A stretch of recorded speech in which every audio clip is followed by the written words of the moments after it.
95 में इसी भोपाल में था।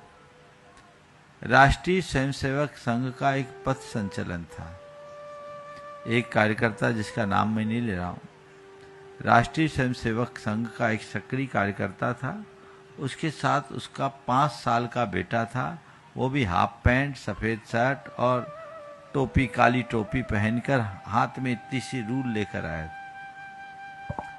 मैंने जब उसके पिता से पूछा तो बोला, महाराज जी मैं इसे राष्ट्र के लिए पाल रहा हूँ, मेरी इच्छा है कि मैं इसे राष्ट्र को समर्पित कर दूं।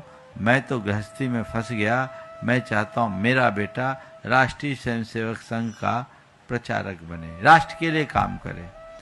मैंने उस बेटे से कहा, क्यों तुम्हारे पिता पापा कह रहे हैं वो सही है? छोड़ते ही बेटे ने कहा, महाराज श्री क्षमा कीजिए, हमारे पापा नहीं हैं, ये हमारे पिताजी हैं।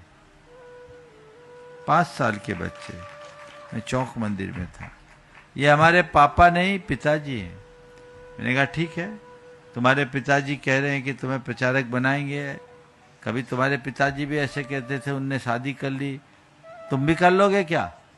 अरे महाराज जी क्षमा कीजिए, मेरे पिताजी की शादी नहीं हुई, शादी में तो बर्बादी है, मेरे पिताजी का विवाह हुआ है।